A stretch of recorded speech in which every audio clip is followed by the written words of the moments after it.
Fille des parents enseignants, Viviane Maloba est née sous une bonne étoile. En 1997, à l'âge de 18 ans, elle est la lauréate de son école, lycée Twendeleo, option biochimie, l'une des meilleures écoles du Haut-Katanga. En 2003, elle finit ses études en médecine à l'université de Lubumbashi.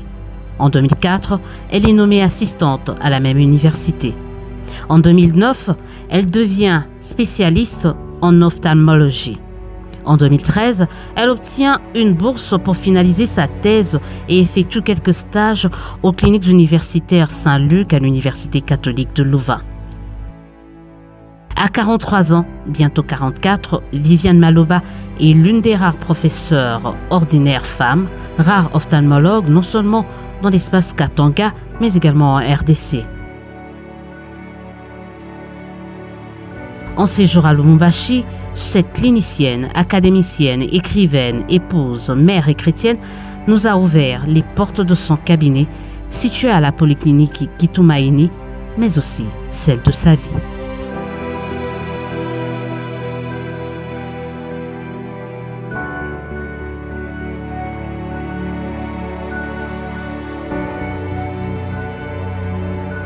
Docteur Maloba, la quarantaine révolue, médecin, professeur, ophtalmologue, professeur ordinaire, ophtalmologue.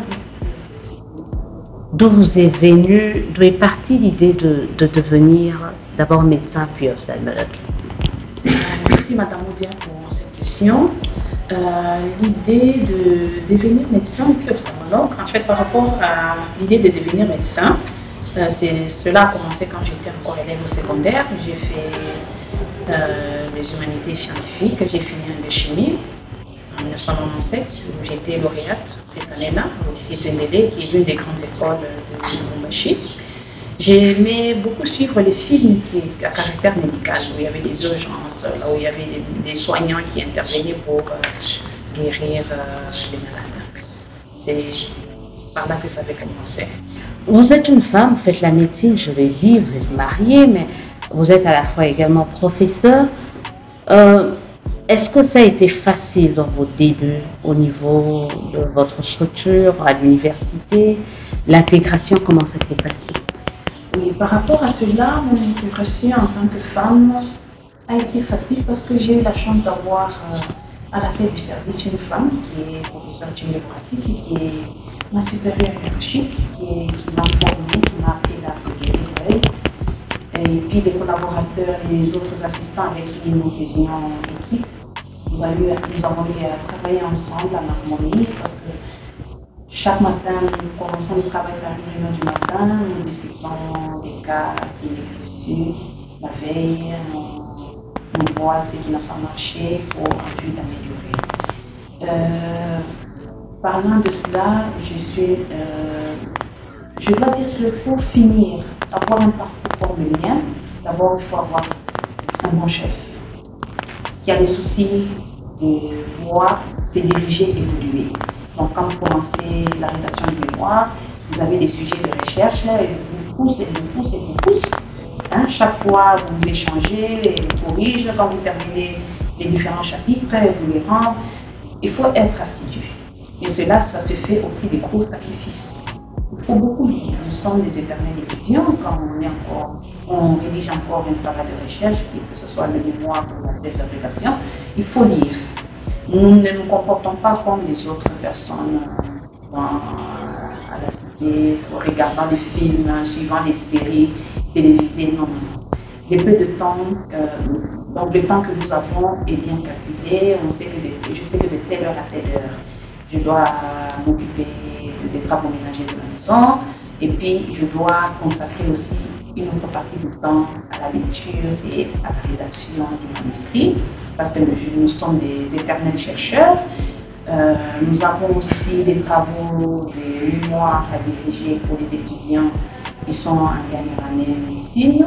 En tant que professeur, j'ai dirigé aussi des mémoires de spécialisation des étudiants qui sont en formation chez nous en ophtalmologie. Je suis en même temps enseignante à l'université de Lubumbashi, à la faculté de médecine. J'ai donc le même cours d'ophtalmologie à l'ISTEM de Lubumbashi. J'anime aussi des cours de VIH, SIDA, dans le but de sensibiliser les jeunes étudiants qui viennent, donc des débutants à l'université, à l'Institut supérieur du commerce, parce qu'on doit les sensibiliser sur les maladies sexuellement transmissibles, hein, principalement le VIH, ben, pour qu'ils sachent au moins comment se comporter à l'université, parce que c'est des élèves donc, qui viennent décrocher leur diplôme d'État et qui sont à l'université. On doit les sensibiliser sur leur comportement sexuel, ils doivent être responsables. Les femmes académiciennes, les femmes scientifiques Oui. sont réputées avoir un caractère dur. Bon, oui et non, parce que les femmes sont réputées avoir un caractère dur. Les femmes scientifiques, oui. Académiciens, Oui. cliniciens. Parce que moi je peux par exemple vous parler de quelques aspects, de quelques caractères. Il y a par exemple l'honnêteté. Nous sommes appelés à être honnêtes en tant que femmes, on ne doit pas être malhonnête.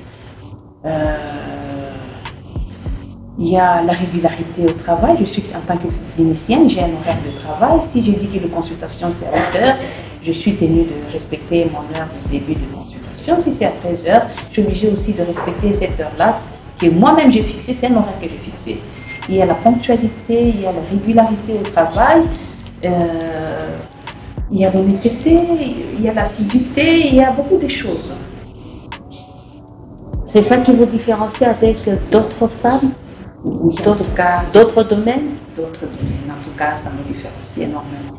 Autre stéréotype, les gens ils disent que les femmes scientifiques ont du mal à se marier, mais on se rend compte avec vous que non seulement vous êtes mariés, vous êtes épanouis avec des enfants.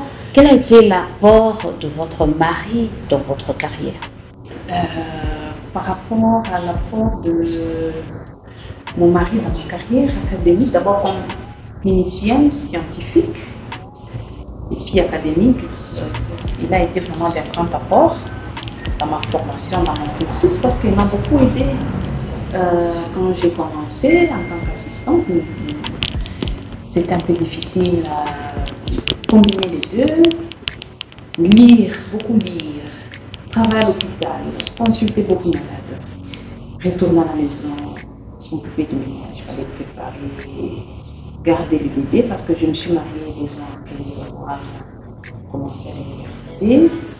Ces derniers m'ont beaucoup aidé dans mes tâches ménagères et à garder aussi les enfants, les bercer.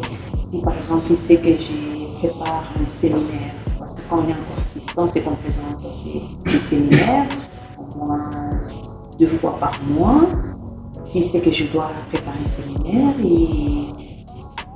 il m'aide. Il m'aidait en tout cas à veiller sur l'enfant qui se mettait à pleurer.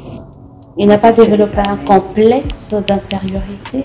Pas du tout, en tout cas le mien ne l'a pas développé parce que tout dépend de la façon dont la femme se comporte vis-à-vis de son mari. Parce que si la femme ne se garde pas sa place, elle ne se met pas à sa place, dans la société, ça fait une réaction à le chef de son mari.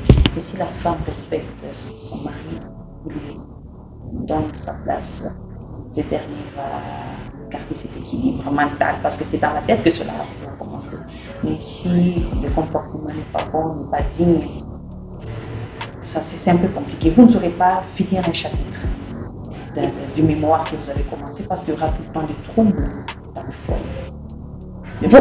L'enfant peut se mettre à pleurer, le mari ne va pas refuser de le calmer.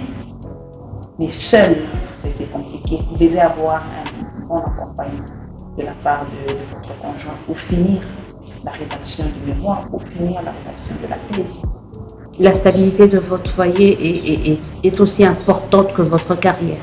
Oui, la stabilité de mon foyer est aussi importante que ma carrière, parce que si il y a au foyer, ça ne va pas, il y a un déséquilibre, même dans la tête, à l'hôpital, je ne serai pas bien, je ne vais pas bien soigner mes malades.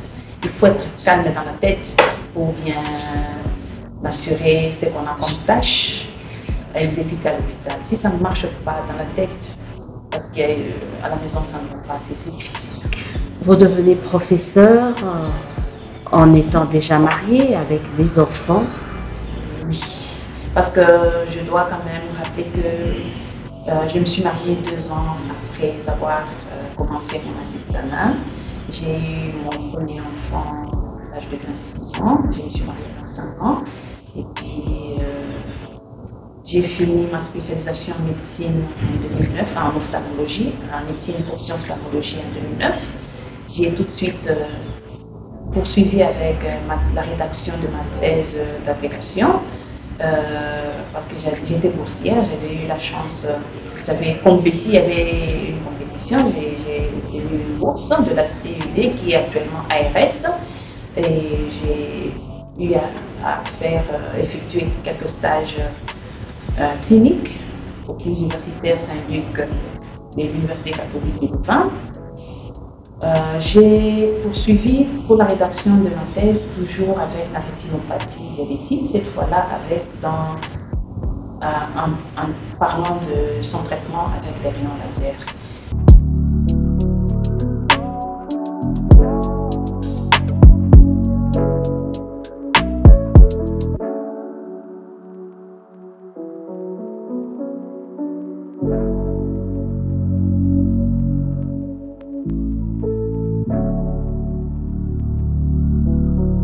J'ai écouté un caractère qu'il faut avoir.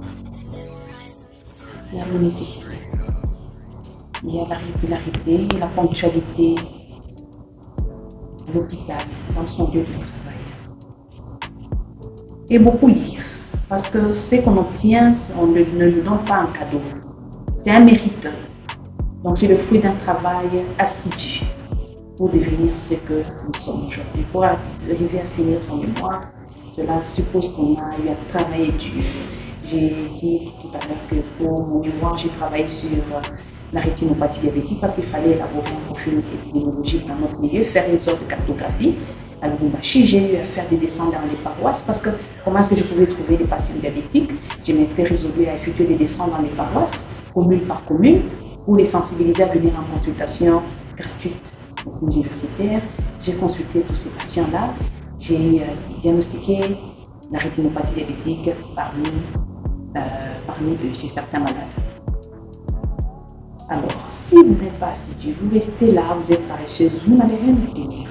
Et puis, c'est un cursus pour être spécialiste et d'être dans les vadémécons, il faut 4 ans.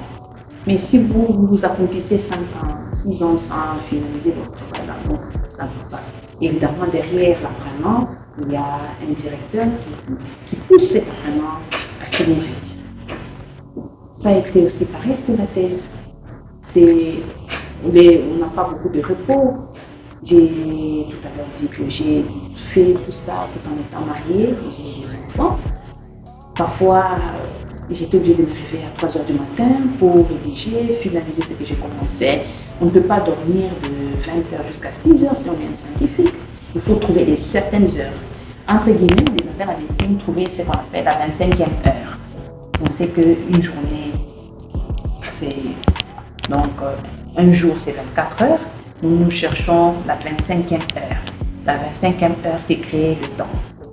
En se privant par exemple du sommeil, il y a certains qui sont forts, qui restent lire à table, ils font les recherches jusqu'à 23 h, jusqu'aux heures tardives. Mais moi, c'est souvent le matin parce que là, je suppose que je suis fraîche. J'ai encore tout est calme dans la tête. Je commence d'abord par la lecture ou bien la rédaction, tôt le matin jusqu'à 5 h 30 avant de faire les travaux ménagers et pour aller par la suite à l'hôpital. Parce que nous commençons le travail toujours par la réunion du matin.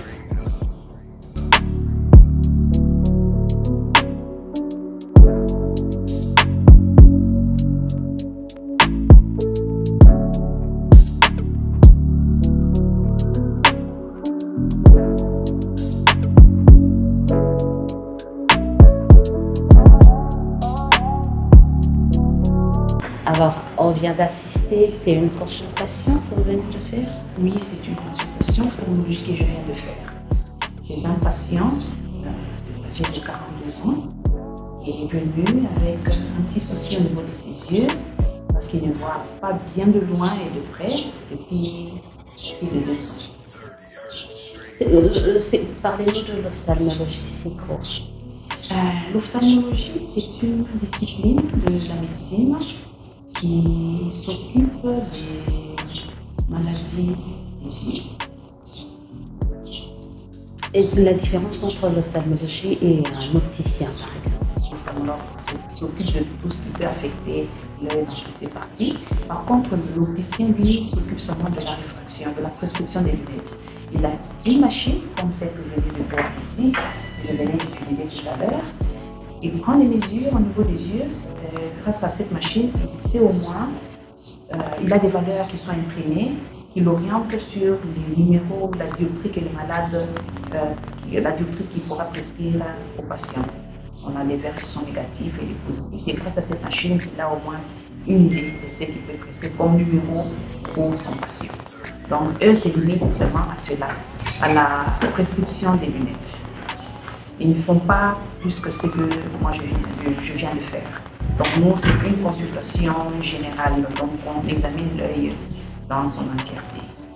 Pourquoi on doit consulter un ophtalmologue? Nous devons consulter un ophtalmologue pour nous assurer que tout va bien au niveau de l'œil, que l'œil est optiquement normal. Donc l'œil voit bien de loin comme de près, qu'il n'y a pas de trouble de vision des couleurs et puis qu'il n'y a pas de maladie cachée qui ne se manifeste pas encore.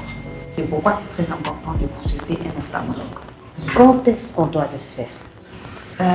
En principe, parce que là je dois catégoriser les groupes d'âge pour faire cette consultation ophtalmologique.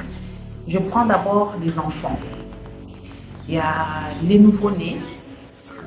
Normalement, quand le bébé naît à la maternité, on examine. La personne qui dirige l'accouchement est censée examiner aussi, en dehors du fait qu'on examine, on prend le poids du bébé, on regarde le sexe, on examine aussi l'œil du bébé. Déjà à la naissance, on doit s'assurer que le bébé sait ouvrir ses yeux. Parce que déjà à la naissance, quand le bébé sort du ventre de sa maman à l'accouchement, il ouvre spontanément les yeux à la lumière vive. Il sait déjà voir que le bébé ouvre ses yeux et réagit à la lumière quand celle-ci est forte. Le bébé ferme ses yeux. Déjà, celui qui dirige l'accouchement a une idée globale de la façon dont il sait déjà que le bébé a un peu de vision parce qu'il réagit à la lumière en fermant les yeux fortement et en rejetant la tête en arrière. Ça, c'est déjà à la naissance. Sous d'autres cieux, le même bébé est examiné au 9e jour après l'accouchement, après la naissance. On réexamine pour voir si c'est pour s'assurer que tout va bien au niveau des yeux du bébé. À 4 mois d'âge, on refait la même chose. À 9 mois d'âge, on refait les mêmes examens.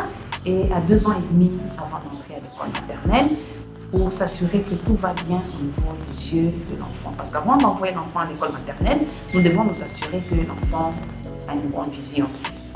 C'est un peu ça le calendrier ophtalmologique, des consultations ophtalmologiques d'un nourrisson et de l'enfant, du petit enfant qui doit aller à l'école maternelle. Et ce calendrier est respecté dans plusieurs pays où c'est vraiment opérationnel. De la même manière que l'on respecte le calendrier vaccinal. Tu sais que le bébé doit recevoir le BCG, doit recevoir le vaccin contre la polio, la rougeole, fièvre jaune. Ce calendrier-là de consultation ophtalmologique est très bien respecté. Je peux donner l'exemple de la Belgique et de la France où ils suivent ça à la lettre.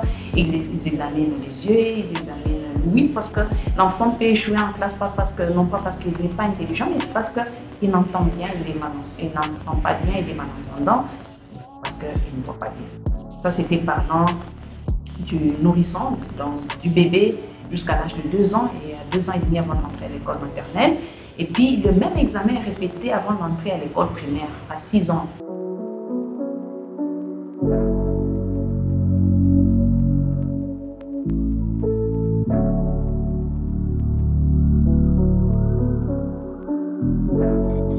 J'espère que vous avez bien suivi les déroulements de la consultation ophtalmologique tout à l'heure. Mon patient a subi un examen où j'ai mesuré la pression qui règne dans chacun de ses yeux. C'est lors de cet examen systématique, ce bilan de santé ophtalmologique, qu'on arrive à découvrir fortuitement une élévation de la pression intraoculaire, une élévation de la pression dans l'œil. Parce que quand cette pression est déjà élevée, quand il y a glaucome, c'est ça le terme approprié, le patient n'a pas mal. il ne se plaint de rien. L'œil n'est pas rouge, l'œil n'est pas douloureux, il voit encore bien alors que la pression est déjà élevée dans les yeux.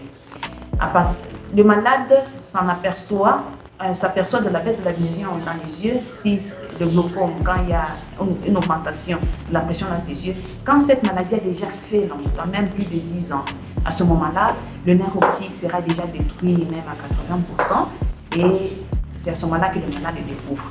Or, en venant à 40 ans, parce que c'est une maladie qui commence à partir de 40 ans, on peut diagnostiquer cela avant et bien le prendre en charge. Et d'ailleurs, parce que c'est une maladie qui commence de l'adulte, dans la majorité des cas, bien sûr qu'il y a aussi des enfants qui souffrent aussi du glaucome, c'est à cet âge-là que débute aussi le diabète de type 2. Donc à 40 ans, le dépistage ophtalmologique est très important et puis faire aussi un bilan, doser la glycémie, on fait tout ça. J'ai nos patients qui viennent vers nous pour nous consulter parce qu'on doit toujours exclure aussi l'existence éventuelle d'un diabète. Quel est le sexe le plus affecté par la baisse des vues ou les problèmes liés à l'œil? Par rapport à cela, je peux dire que les deux sexes sont affectés de la même manière. Après les études, les pathologies affectent les deux sexes presque de la même manière, que ce soit la cataracte, le glaucome. Même s'il y a même si on peut trouver une différence, elle n'est pas très grande. Le ratio, il n'y a pas vraiment une grande différence. Pour ajouter, je peux peut-être faire un pas en arrière, parlant des enfants, parce qu'on a parlé, on doit mettre un accent particulier. Si un bébé qui n'est pas d'immense à les yeux, qui bouge en dessous, cela doit aussi vous alarmer les parents et cela suscite une consultation urgente en ophtalmologie. Il y a aussi l'estrabisme. L'estrabisme, quand un enfant louche et un œil qui est dévié par rapport à l'autre parce que le regard doit être parallèle. Si l'enfant a un œil qui regarde ailleurs, l'autre regardant droit devant, donc c'est un problème. Et c'est en emmenant l'enfant en consultation ophtalmologique qu'on peut savoir, qu'on peut découvrir qu'il y a par exemple un besoin de port des lunettes ou bien il y a un problème, une maladie qui nécessite une intervention chirurgicale pour permettre à l'enfant de recouvrer la vue normalement comme tous les autres enfants. C'est aussi parmi les autres signes alarmants la présence d'une tache blanche dans l'œil. On sait que quand on est sur un œil normal, ce qui est blanc est blanc, ce qui est noir est noir, mais si sur le noir de l'œil il y a une tache blanche, c'est un problème, c'est pas normal, il ne faut pas ignorer. Il faut tout de suite amener l'enfant en consultation pour que ces derniers soient vus à temps, parce qu'on insiste beaucoup sur l'urgence. Parce que n'oubliez pas que un œil qui ne voit pas bien envoie une mauvaise image au niveau du cerveau. Et étant encore tout petit, vu que le cerveau du bébé va continuer à se développer, ce cerveau-là va oublier les images qui proviendront de cet œil-là qui ne voit pas bien. Donc l'enfant réagit par le mécanisme de suppression, entre guillemets. Par contre, l'adulte qui a une déviation d'un œil par rapport à l'autre voit double. L'enfant, lui, par contre, comme il est en croissance, il ne voit pas double. Le cerveau supprime la mauvaise image et il en garde qu'une seule parce que nous avons deux yeux, nous ne voyons qu'une seule image. Madame Odia, on peut me présenter un stylo que je vois avec les deux yeux, mais je ne vous dirai pas que je vois deux stylos parce qu'au niveau du cerveau, il se passe ce qu'on appelle la fusion. L'œil droit envoie son image du stylo que vous m'avez présenté, l'œil gauche envoie aussi une image du même stylo, mais au niveau du cerveau, il y a un mariage, il y a une fusion de ces deux images pour n'en présenter qu'une seule. Alors, un enfant qui a des problèmes de vision, surtout quand il y a un strabisme, les deux yeux n'envoient pas l'image de même qualité. L'œil qui voit mal envoie une image qui est de mauvaise qualité et l'enfant supprime. Donc c'est pourquoi on insiste sur la nécessité d'amener les tout petits en consultation ophtalmologique, bien que ici chez nous, les calendriers de consultation ophtalmologique n'est pas respecté. Nous demandons beaucoup, nous exhortons les parents à nous amener les enfants avant d'entrer à l'école maternelle et avant d'entrer à l'école primaire, surtout que les vacances vont bientôt commencer, les grandes vacances. Les signes comportementaux qui attirent l'attention des parents et de l'entourage, c'est par exemple quand l'enfant doit rapprocher son siège près de la télévision pour suivre son dessin animé. Cela doit interpeller les parents, ça doit pousser les parents à amener cet enfant en consultation. Parce que si l'enfant ne reste pas dans son fauteuil et qu'il est obligé de se rapprocher de la télévision, ça veut dire que ces derniers ne voient pas bien à distance. Il ne faut pas lui interdire de regarder la télé. Et non, toi, c'est parce que tu regardes la télé chaque jour et tout le temps. C'est pourquoi tu ne vois plus bien, ça abîme tes yeux. Au contraire, il faut l'amener en consultation. Si l'enfant doit se rapprocher du tableau noir pour prendre note, donc l'enfant ne voit pas bien, celui-là a un problème de vision de loin. Et puis si l'enfant saute certaines lettres, certains chiffres quand il doit écrire, donc il y a tout ça des signes comportementaux qui devraient attirer l'attention des parents afin que ces derniers puissent nous amener à l'urgence leurs enfants pour une consultation ophtalmologique afin que nous puissions voir, diagnostiquer certaines pathologies éventuelles. Si l'enfant doit incliner la tête pour regarder quelque chose, ça aussi, ça doit attirer l'attention des parents et de l'entourage. Parfois, ce sont les enseignants qui renseignent, qui disent aux parents qu'en tout cas, votre enfant a des problèmes, il faut l'amener en consultation. Un œil ne doit pas commencer à larmoyer. Quand l'enfant ne pleure pas, il a tout le temps des larmes qui coulent, donc ça veut dire qu'il y a un problème. C'est un élément important que je voulais aussi ajouter.